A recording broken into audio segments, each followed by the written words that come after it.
بسم اللہ الرحمن الرحیم۔ پیارے دوستوں، اس دنیا میں انسان کا ایک بہت بڑا دشمن ہے جس کا نام ابلیس ہے۔ عام طور سے اسے شیطان کے نام سے جانا جاتا ہے۔ آج کی اس انفارمیٹیو ویڈیو میں ہم شیطان کی اولاد، شیطان کا کنبہ، شیطان کی اولاد کون سی ہے اور شیطان نے ان کے ذمے کون کون سے کام لگائے اور ابلیس انسان کو کیسے بہکاتا ہے، اس ویڈیو میں ہم یہی سب کچھ جانیں گے۔ سید المفسرین حضرت مجاہد رحمۃ اللہ تعالی علیہ سے ہی روایت ہے، وہ فرماتے ہیں کہ ابلیس کے 5 بیٹے ہیں اور ہر ایک کو اس نے الگ الگ کام کے لیے مقرر کر رکھا ہے۔ ان کے نام ہیں صبر، آور، سعود، داسم، جلن بور۔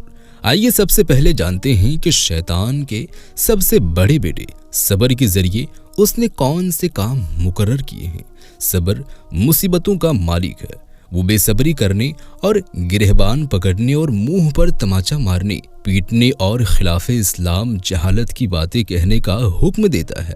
شیطان کا دوسرا بیٹا آور جنا کاری کا مالک ہے، جو جنا کا حکم دیتا ہے اور اس کو خوبصورت دکھاتا ہے۔ سعود جو آدمی کو جھوٹا کہلواتا ہے تو وہ دوسرے شخص کو خبر دیتا ہے، پھر وہ شخص اپنی قوم میں جا کر کہتا ہے، میں نے ایک شخص کو دیکھا جس کو میں شکل سے پہچانتا ہوں لیکن اس کا نام نہیں جانتا، اسی نے یہ بات مجھے بتائی۔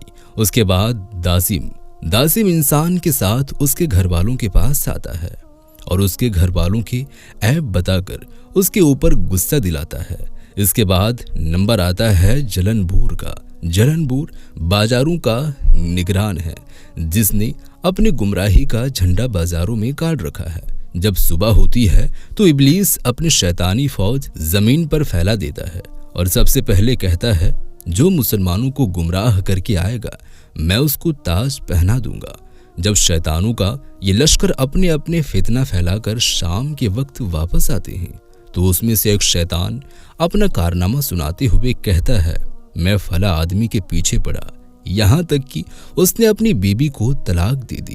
شیطان کہتا ہے، ان قریب وہ دوبارہ شادی کر لے گا، لہٰذا تو نے کوئی بڑا کام نہیں کیا۔ اور پھر ایک شیطان کہتا ہے، میں فلاں آدمی کے پیچھے پڑا رہا، یہاں تک کہ اس نے اپنے والدین کی نافرمانی کی۔ تو شیطان اس کے جواب میں کہتا ہے، ان قریب وہ ان کے ساتھ نیکی اور اچھا سلوک کرنے لگے گا، تم نے کوئی بڑا کام نہیں کیا۔ ایک اور شیطان کہتا ہے، میں فلاں شخص کے پیچھے پڑا رہا، یہاں تک کہ اس نے شراب پی لی، تو شیطان کہتا ہے، تو نے اچھا کام کیا۔ اور ایک شیطان کہتا ہے، میں فلاں آدمی کے پیچھے پڑا رہا، یہاں تک کہ اس نے زنا کر لیا۔ شیطان کہتا ہے، تم نے بھی بہت اچھا کام کیا۔ پھر ایک شیطان آتا ہے اور کہتا ہے، میں فلاں شخص کے پیچھے پڑا رہا، یہاں تک کہ اس نے ایک شخص کو ناحق قتل کر ڈالا۔ شیطان کہتا ہے، تو نے ہی تو بڑا کام کیا ہے، تو نے سب سے بڑا کارنامہ انجام دیا ہے۔ شیطان اسے کہتا ہے، انسان تجھ پر کیسے غالب آ سکتا ہے؟ جب وہ خوش ہوتا ہے تو میں آتا ہوں اور اس کے دل پر مسلط ہو جاتا ہوں، جب وہ غصہ کرتا ہے تو میں اڑ کر اس کے دماغ پر سوار ہو جاتا ہوں۔ پیارے دوستوں، بنی اسرائیل میں 2 آدمی رہا کرتے تھے، جن میں سے ایک بہت عبادت گزار اور دوسرا عالم تھا۔ شیطان نے اپنے 5 بیٹوں کو ان کو گمراہ کرنے کے لیے بھیجا۔ انہوں نے اپنی بھرپور کوشش کی لیکن وہ اس عبادت گزار شخص کو گمراہ نہیں کر پائے اور اپنی اس تمام حرکتوں میں ناکام رہے۔ اس کے 5 بیٹے اپنے باپ شیطان کے پاس آئے اور کہا، ہم نے بہت کوشش کی لیکن ہم ان کو گمراہ کرنے میں ناکام رہے۔ ابلیس ملاعون نے کہا، ان کے لیے میں اکیلا ہی کافی ہوں۔ پھر ابلیس عبادت گزار یعنی عابد شخص کے راستے میں بیٹھ گیا۔ جب وہ عابد شخص سامنے آئے، یہاں تک کہ ابلیس کے قریب ہوئے تو ابلیس ان کے سامنے بوڑھے آدمی کی صورت میں کھڑا ہو گیا، اپنے ماتھے پر سجدے کا نشان ظاہر کیے ہوئے تھا۔ چنانچہ ابلیس نے عابد سے پوچھا، میرے دل میں ایک سوال ابھر رہا ہے تو میں نے سوچا کہ ان کے متعلق آپ سے کچھ پوچھ لوں۔ عابد نے کہا، پوچھو، اگر میرے علم میں ہوگا تو اس کا جواب دے دوں گا۔